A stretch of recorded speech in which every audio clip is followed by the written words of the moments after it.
নমস্কার, আপনাদের সবাইকে আমাদের চ্যানেল অ্যাস্ট্রো এক্সপ্লোরারে স্বাগত। আজকে আমরা আলোচনা করব জ্যোতিষশাস্ত্রের শেখার জন্য একদম প্রাথমিক ধাপগুলো কী কী। আমাদের প্রত্যেকেরই কম বেশি ভারতীয় বৈদিক জ্যোতিষশাস্ত্র নিয়ে বিশেষ আগ্রহ রয়েছে এবং কৌতূহল রয়েছে। এমন অনেক মানুষ আছেন যারা জ্যোতিষশাস্ত্রকে গভীরভাবে বিশ্বাস করেন, আবার অনেকে সেটা করেন না। তো আমি দু ধরনের মানুষের প্রতি সমান সম্মান প্রদর্শন করে আজকের এই ভিডিও শুরু করছি। দেখুন, জ্যোতিষশাস্ত্র একটি অত্যন্ত প্রাচীনতম বিদ্যা এবং হাজার হাজার বছর ধরে এই শাস্ত্রের চর্চা এবং আলোচনা হয়েছে। এটা খুব সত্যি যে জ্যোতিষশাস্ত্রকে পুরোপুরি বিজ্ঞান বলা যায় না, বরং এটাকে শ্যাডো সায়েন্স বলা যায়। কারণ এখানে বিজ্ঞানের যে নিয়মগুলো আছে সেই নিয়মগুলোকে সঠিকভাবে অনুসরণ করা সব ক্ষেত্রে সম্ভব হয়নি। তবে এটাও ঠিক, প্রাচীনকালে শুধু ভারতবর্ষে নয়, পৃথিবীর বহু দেশেই কিন্তু জ্যোতিষশাস্ত্রের চর্চা হতো এবং এরকম অনেক বিশিষ্ট জ্যোতিষী পৃথিবীর বিভিন্ন দেশে তারা আবির্ভূত হয়েছিলেন প্রাচীনকাল থেকে।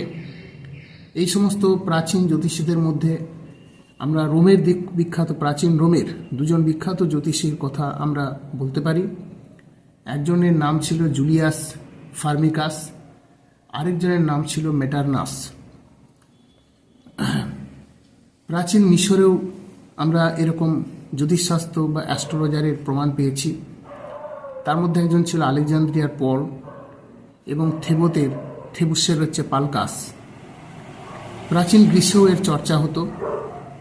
তো জ্যোতিষশাস্ত্র শুধু ভারতবর্ষ নয়, পৃথিবীর বিভিন্ন দেশে তার চর্চা হতো এবং আজকেও তা হচ্ছে। সুতরাং জ্যোতিষশাস্ত্র যে বিষয় যখন আমরা আলোচনা করতে যাই, তো শুরুতেই আমাদের কিন্তু একটা কথা মনে রাখতে হবে যে জ্যোতিষশাস্ত্র মানে কোনো তুক তাক কিংবা মন্ত্র কিংবা এটা কোনো কালা জাদু কিন্তু বা ব্ল্যাক আর্ট নয়।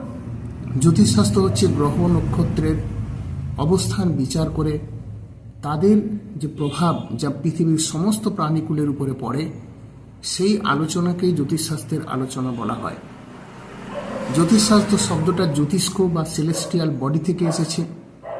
এই উজ্জ্বল যে সেলেস্টিয়াল বডি বা মহাজাগতিক বস্তুগুলি, প্রাচীন মুনি ঋষিরা খোলা আকাশে তারা নক্ষত্র এবং বিভিন্ন উজ্জ্বল জ্যোতিষ্ককে দেখেছিলেন এবং সেই সমস্ত উজ্জ্বল নক্ষত্র এবং জ্যোতিষ্ককে তারা মানুষের এবং অন্যান্য প্রাণীর উপর কতখানা প্রভাব পড়তে পারে সে বিষয়ে তাদের বিচার কার্য শুরু করেছিলেন। প্রাচীনকালে জ্যোতিষশাস্ত্র আজকের মতো এতখানি কিন্তু জনপ্রিয় ছিল না। কারণ তখন জ্যোতিষশাস্ত্র বলতে মূলত যেটা বোঝাতো সেটা হচ্ছে যে সাধারণত জ্যোতিষশাস্ত্র বলতে বোঝানো হতো যে এটা রাজ পরিবার বা অন্যান্য ব্যক্তিদের জীবনের সঙ্গে জড়িত একটা বিষয় ছিল। আপনারা জানেন যে রাজ জ্যোতিষ ব্যাপারটা তখন ব্যবহার করা হতো এবং প্রত্যেক রাজার নিজস্ব কিন্তু জ্যোতিষশাস্ত্রবিদ থাকতেন এবং তারা রাজাকে বিভিন্ন বিষয়ে পরামর্শ দিতেন। তো দেখুন, আমি আমার কম্পিউটার স্ক্রিনে সৌর জগতের একটা ছবি দেখিয়েছি। এই সৌর জগতের যে ছবি, সেখানে আপনারা দেখছেন কেন্দ্রে আছে সান বা সূর্য, তারপরে আছে বুধ মার্কারি, তারপর ভেনাস, তারপরে পৃথিবীর সঙ্গে আছে চন্দ্র, ওর পরে আপনার আছে মার্স বা মঙ্গল, তারপরে জুপিটার, তারপরে স্যাটার্ন মানে বৃহস্পতি শনি, ওর পরে আছে ইউরেনাস, নেপচুন এবং প্লুটো। এখানে প্রসঙ্গত বলে দিই, প্লুটোকে বর্তমানে কোনো গ্রহ হিসাবে ধরা হয় না। আবার 246 বছর পর অর্থাৎ 2006 সাল থেকে প্লুটো তার কক্ষপথের থেকে বেরিয়ে গেছে এবং সেটা 2246 বছর পর আবার আসবে। পশ্চিমী জ্যোতিষশাস্ত্রবিদরা কিন্তু ইউরেনাস নেপচুনের প্রভাবকেও তারা কিন্তু এই তাদের বিচার কিংবা আলোচনাতে গ্রহণ করেন, কিন্তু ভারতবর্ষে সেটা গ্রহণ করা হয় না।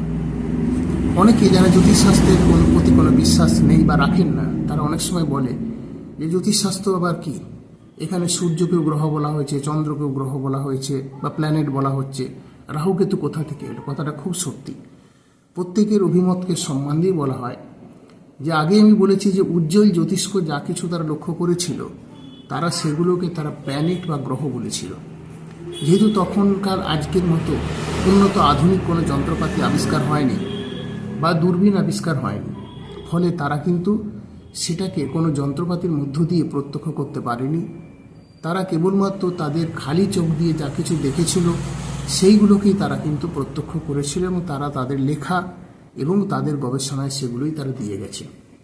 সেই হিসাবে সূর্য বা রবিকে তারা একটি গ্রহ হিসাবে ধরেছে, চন্দ্রকেও তারা স্যাটেলাইট হিসাবে বিবেচনা না করে তারা গ্রহ হিসাবে দেখেছে। রাহু কেতু এ প্রসঙ্গে বলি, এরা কোনো আলাদা কোনো অস্তিত্ব এদের নেই। ভারতীয় জ্যোতিষশাস্ত্র বলা হয়নি, এটি চাঁদেরই একটি অস্তিত্ব বা চাঁদেরই দুটি অংশ। রাহুকে বলা হয় নর্থ নোড অফ মুন, আর কেতুকে বলা হয় সাউথ নোড অফ মুন। তাহলে আশা করি আপনারা বুঝতে পারলেন যে প্রাথমিকভাবে জ্যোতিষশাস্ত্রে যে গ্রহদের কথা বলা হয়েছে সেটা কী কী। এবারে আরেকটা জিনিস আপনাদের মনে রাখতে হবে যে প্রত্যেকটা গ্রহ কিন্তু ঘড়ির কাঁটার বিপরীত দিকে মুভ করে। দেখুন, আপনি মুভমেন্টটা দেখুন, এইভাবে তারা কিন্তু মুভ করছে। অর্থাৎ এই যে গ্রহ, তো সুতরাং ভারতীয় জ্যোতিষশাস্ত্রে আমরা যে রাশি এবং গ্রহদের কথা বলি, তারাও কিন্তু একই রকমভাবে ঘড়ির কাঁটার বিপরীত দিকে কিন্তু আপনার মুভ করে।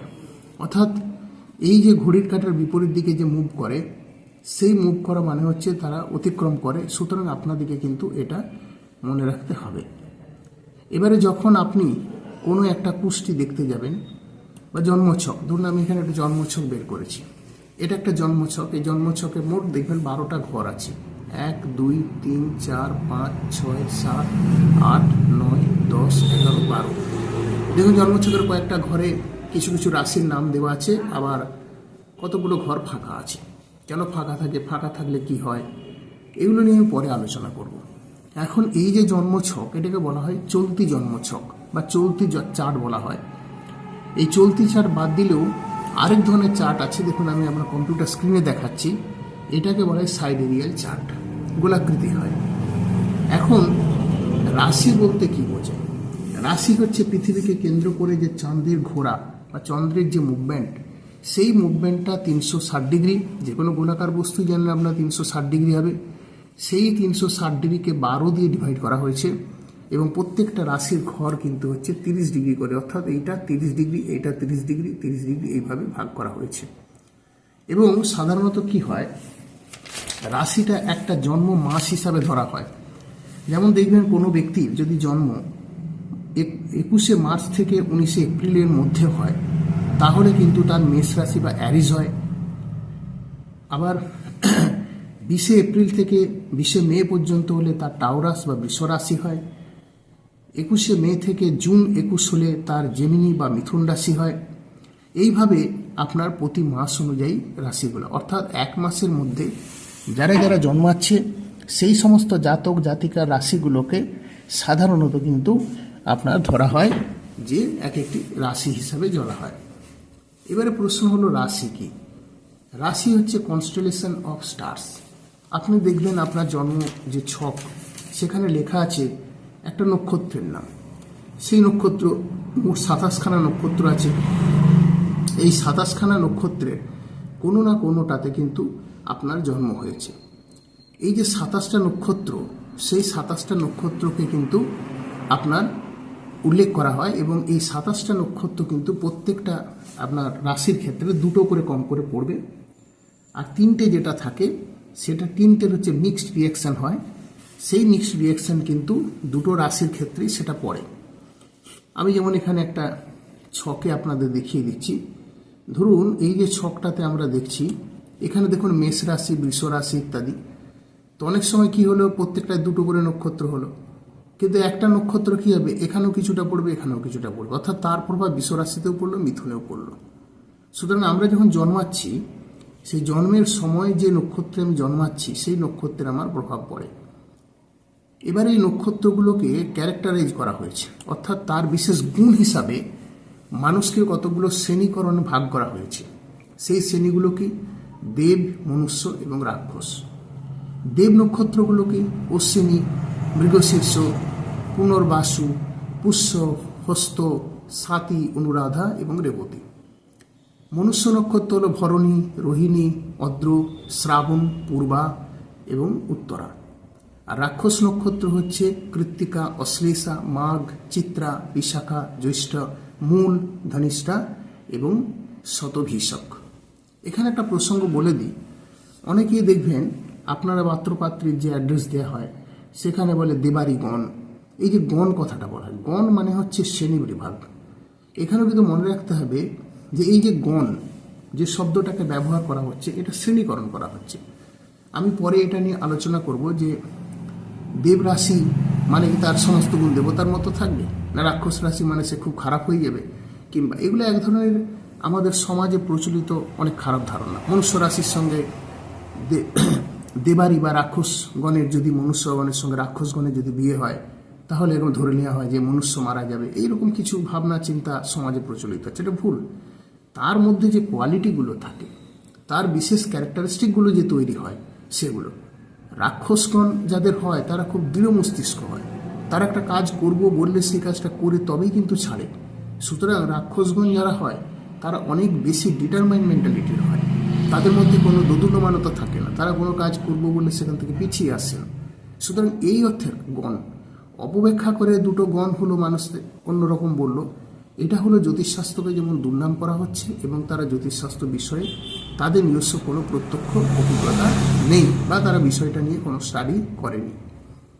এবারে আপনারা যদি খুব পুরানো পুষ্টি আপনার কাছে থাকে বা জন্মোৎসব বা জন্মপত্রিকা থাকে, সেখানে দেখবেন আগেকার দিনে দণ্ড, পল এইগুলোকে বা বিপল এইগুলো ব্যবহার করা হতো। আমি দেখুন আমার স্ক্রিনে দেখাচ্ছি, 60 বিপলে 1 পল হয়, 60 পলে 1 দণ্ড, 60 দণ্ডে 1 দিন। অর্থাৎ এই জিনিসটা বোঝার চেষ্টা করুন যে একদিন মানে 60টা দণ্ড থাকে, আর আপনার 60 পলে 1 দণ্ড হয়, আর 60 বিপলে আপনার 1 পল হয়। সুতরাং এইভাবে ওটাকে হিসাব করা। এবারে দণ্ডটা কীরকম? দণ্ড হচ্ছে 1-এর 5 ঘন্টা বা 24 মিনিট, এটাকে 1 দণ্ড বলা হয়। আর 2-এর 5 মিনিট বা 24 সেকেন্ড হচ্ছে 1 পল, আর 2-এর 5 সেকেন্ড বা 24 থার্ড অর্থাৎ সেকেন্ডের কম তাকে বলা হচ্ছে বিপল। তো এইভাবে আগের দিনে সাধারণত ভাগ হতো। তবে এখনকার জন্মপত্রিকাতে আর এই দণ্ড, পল, বিপল এগুলো কিন্তু ব্যবহার করা হয় না। তার পরিবর্তে এখন মিনিট, ঘন্টা এবং সেকেন্ড এই হিসাবে ব্যবহার করা হয়। তো এই হিসাবে আমরা এখানে মোট 12টা রাশি দেখতে পাচ্ছি: মেষ, বৃষ, মিথুন, কর্কট, সিংহ, কন্যা, তুলা, বৃশ্চিক, ধনু, মকর, কুম্ভ, মীন। এবারে এটা গেল আপনার রাশি চক্র। এবার আরেকটা জিনিস জানতে হবে, দেখবেন আমরা বলি জন্মকুষ্ঠী বা লগ্ন চার্ট। এই লগ্ন চার্ট বলতে কি হয়? আমরা শুরুতে আলোচনাতে বলেছিলাম যে এক একটা রাশির সময়কাল থাকে 1 মাস করে এবং 30 ডিগ্রি সময়কাল 1 মাস ধরে হয়, কিন্তু লগ্নের সময়কালটা থাকে মাত্র 2 ঘন্টা। এই হিসাবে লগ্ন আলোচনা অত্যন্ত প্রাসঙ্গিক এবং লগ্ন চার্ট ধরা হয় এবং 24 ঘন্টায় মোট 12টা লগ্ন হয়, কিন্তু নামগুলো একই। আপনার জন্মছকে দেখবেন আছে মেষ রাশি ধনু লগ্ন, কিংবা আপনার আছে মেষ রাশি কর্কট লগ্ন। এবারে আমরা যখন আমাদের জন্মছক আলোচনা করতে যাব তখন আমাদের কিন্তু লগ্ন বিচার করে আলোচনা করতে হবে, কারণ যে লগ্ন বিচার কথাটা খুব গুরুত্বপূর্ণ আমাদের মধ্যে প্রচলিত আছে। তো দেখুন, এই লগ্ন হচ্ছে মোট 30 ডিগ্রির মধ্যেই লগ্নটা হয় এবং 1 ডিগ্রি দ্রাঘিমার পার্থক্য, সময়ের পার্থক্য 4 মিনিট এবং 30 ডিগ্রিতে কিন্তু 2 ঘন্টা। অর্থাৎ প্রতি 2 ঘন্টা অন্তর ব্যক্তির লগ্ন পরিবর্তন হয়ে যায়। অর্থাৎ 2 ঘন্টা আগে যাই জন্মালো তার যা লগ্ন হলো, 2 ঘন্টা পরে যার জন্মাবে তার লগ্ন এক হবে না। এবার প্রশ্ন হচ্ছে যে আমরা রাশি চক্রে প্রথম হিসাবে আমি মেষকে ধরছি, তারপর বৃষকে ধরছি 2 নম্বর, 3 নম্বর, 4 নম্বর। কিন্তু আপনি যখন লগ্ন ছক ব্যবহার করবেন তখন কিন্তু আপনার যেখানটাতে, অর্থাৎ আপনার জন্ম ছক থাকবে। ধরুন আমি এখানে একটা জন্ম ছক আপনাকে দেখাচ্ছি, দেখুন লগ্নটা এখানে কিন্তু আছে 4 নম্বর ঘরে। সুতরাং যে জাতক লগ্ন ছক এইটা কিন্তু তার 1 নম্বর ঘর হবে।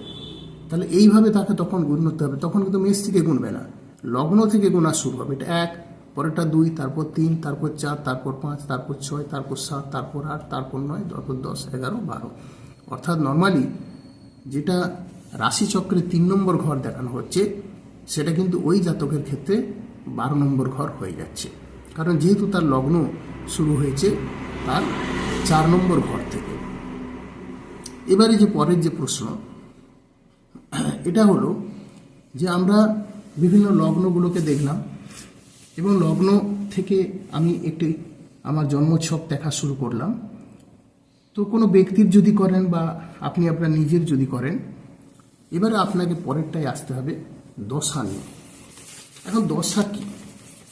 দশা হচ্ছে যে প্রত্যেকটা রাশি গ্রহ তাদের একটা নির্দিষ্ট সময় বা ফেজ পর্যন্ত তাদের প্রভাব মানুষের উপরে থাকে, তাকে দশা বলা হয়। দশা মানে পর্ব, দশা মানে ফেজ বা পিরিয়ড। এই হিসাবে যে রাশি আছে, মোট 9টি যে রাশি আছে, এই 9টি গ্রহ আছে, তো 9টি গ্রহ তাদের দশা হয়। যেমন কেতু 7 বছর তার দশা থাকে মহাদশা, শুক্র তার মহাদশা থাকে 20 বছর, রবির থাকে 6 বছর, চন্দ্রের থাকে 10 বছর, মঙ্গলের থাকে 7 বছর, রাহুর থাকে 18 বছর, বৃহস্পতির 16 বছর, শনির 19 বছর এবং বুধের 17 বছর। শনি হচ্ছে সব থেকে ধীর লয়ের আপনার গ্রহ এবং ধীর লয়ের গ্রহ হওয়ার জন্য তার কিন্তু মহাদশা পিরিয়ডটা অনেক বেশি পরিমাণ হয়।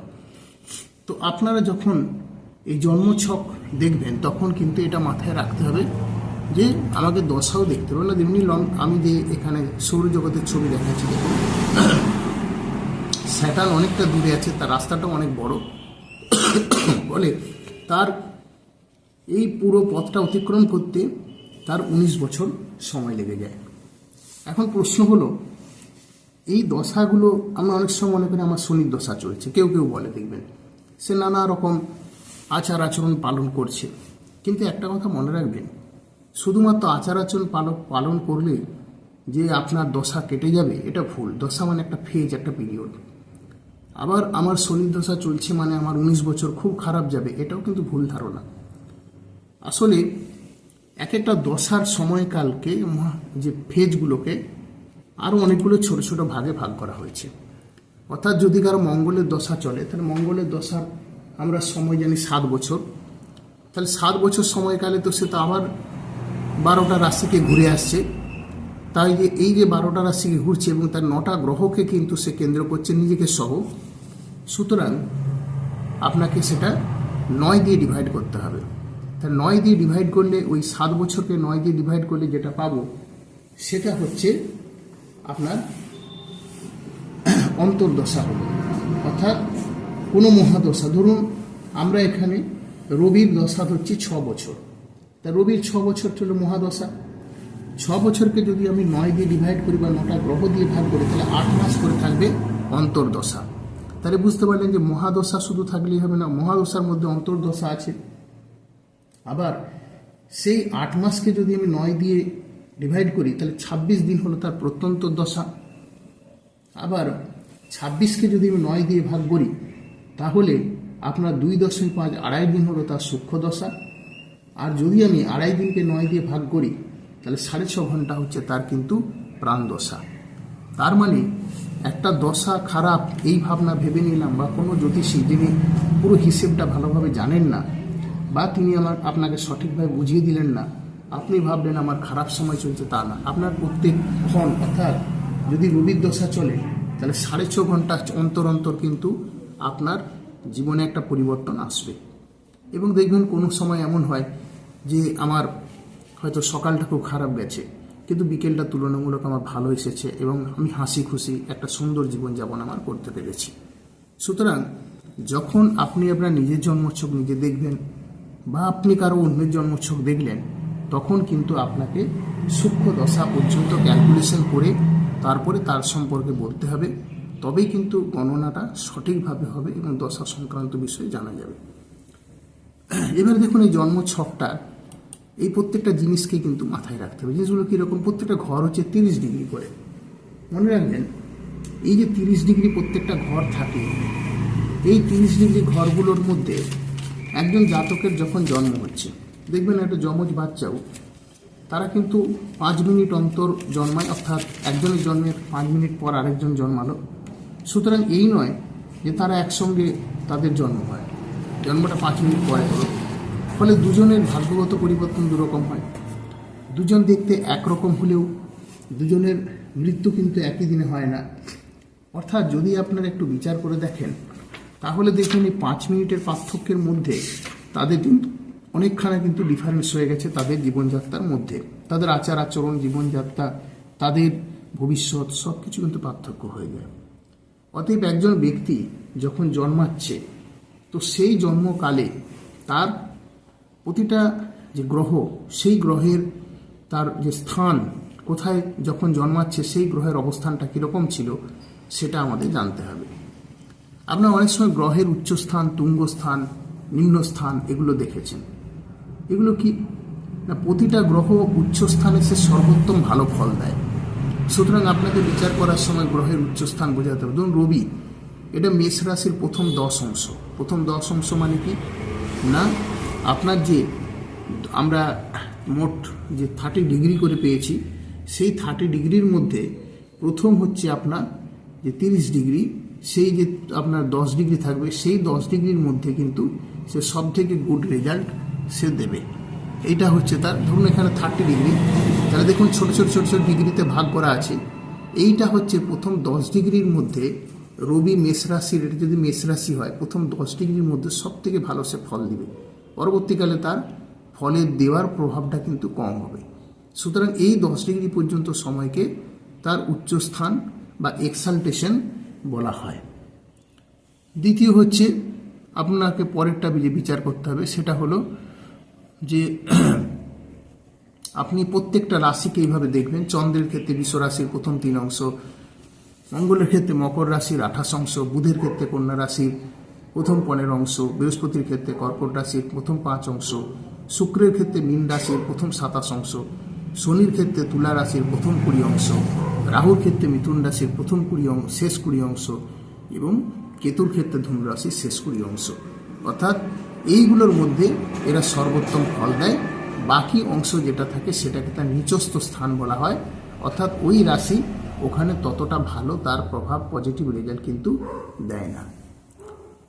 এবারে আমরা যে পরের আলোচনাটায় আসছি, যে যখন আমি নিজে থেকে কোনো কুষ্টি দেখব তখন আমি সেটা কিভাবে দেখব। তো আমি প্রথম অবস্থাতেই আপনাদেরকে ফার্স্টেই বলেছি যে লেফট হ্যান্ড সাইড হিসাবে যাবেন, এইভাবে মেষ, তারপরে বৃষ, তারপর মিথুন, তারপর কর্কট, এইভাবে সেটা আসবে। এবং আপনারা লক্ষ্য করে দেখছেন যে এখানে মেষের অধিপতি হলো মঙ্গল, বৃষের অধিপতি শুক্র, মিথুনের অধিপতি বুধ, কর্কটের অধিপতি চন্দ্র, সিংহের অধিপতি রবি, কন্যার অধিপতি বুধ। তাহলে দেখুন বুধ মিথুন এবং কন্যা দুজনেরই অধিপতি। তুলার অধিপতি শুক্র, বৃশ্চিকের অধিপতি মঙ্গল, তাহলে মঙ্গল হচ্ছে কার অধিপতি? বৃশ্চিক এবং মেষ। ধনুর অধিপতি বৃহস্পতি, আবার দেখুন মীনের অধিপতি বৃহস্পতি, তাহলে বৃহস্পতি দুটো গ্রহের অধিপতি। মকরের অধিপতি শনি, কুম্ভের অধিপতি শনি। তাহলে এখানে মোট এই প্রত্যেক রাহু কেতুর কিন্তু নিজস্ব কোনো স্থান নেই।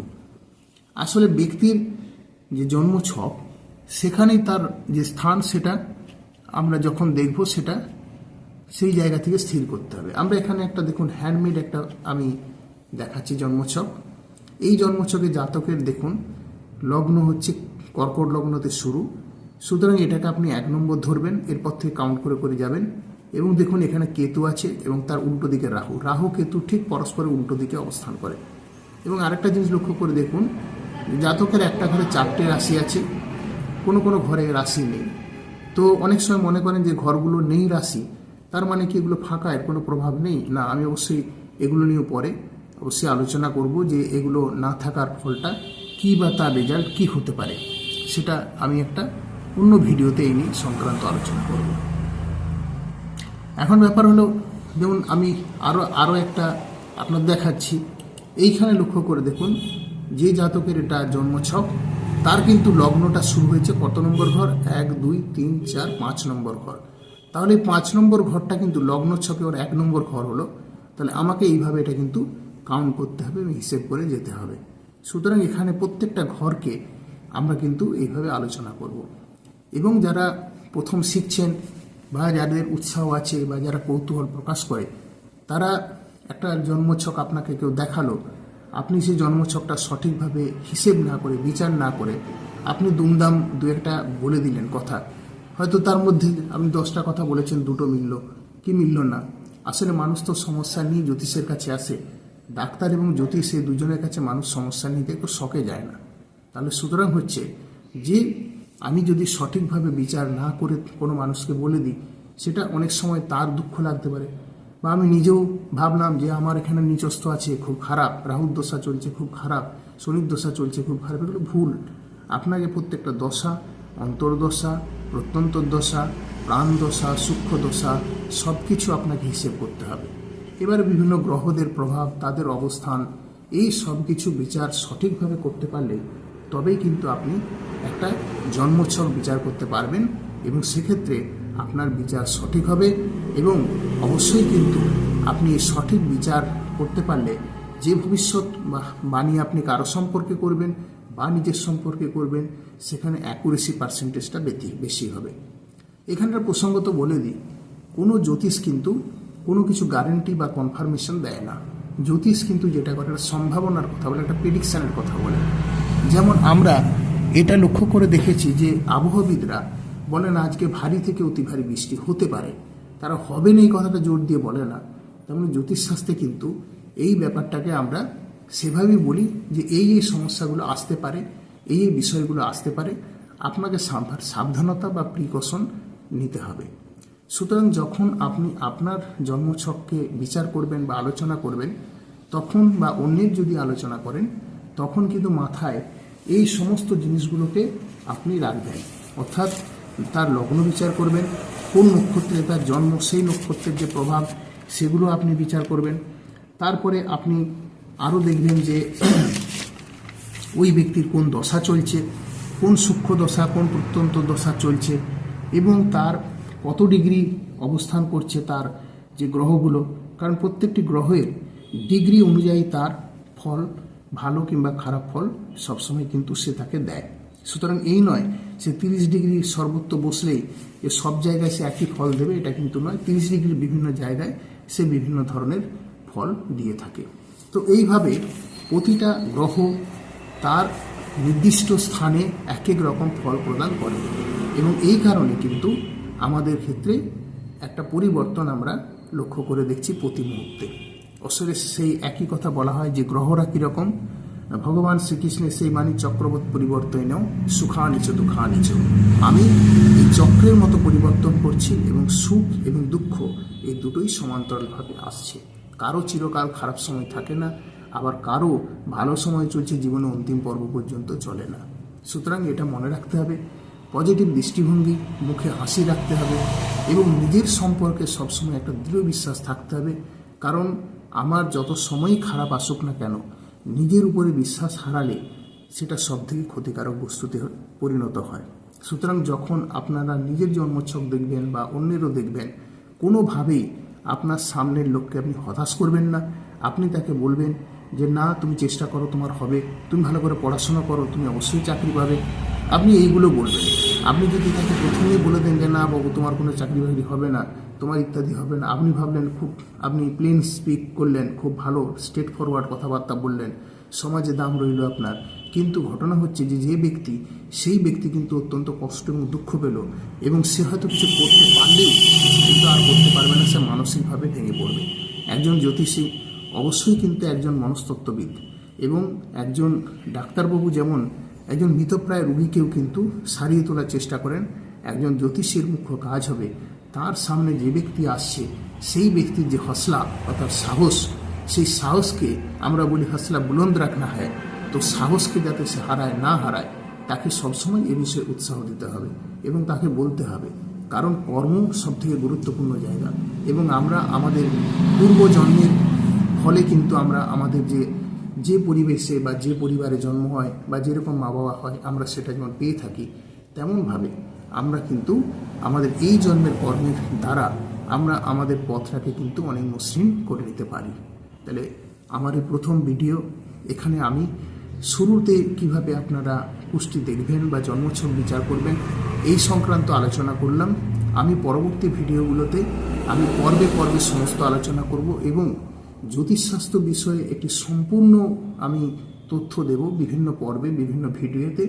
আপনারা অবশ্যই প্রত্যেকটা ভিডিও মনোযোগ দিয়ে যদি দেখেন, আপনি বিশ্বাস করুন না করুন, এটা একদম আপনার ব্যক্তিগত বিষয়, এটা ইন্ডিভিজুয়াল লিবার্টি, এখানে কোনো ব্যক্তির কিচ্ছু করার নেই। কিন্তু এটুকু বলি, একটা কৌতূহল, একটা আকর্ষণীয় বিষয়, আপনার অবশ্যই ভালো লাগবে। আপনার প্রত্যেকে ভালো থাকবেন, সুস্থ থাকবেন এবং আপনাদের ভবিষ্যৎ জীবন উজ্জ্বল হোক, এই কামনা করে আমি আমার আজকের ভিডিও শেষ করছি। নমস্কার।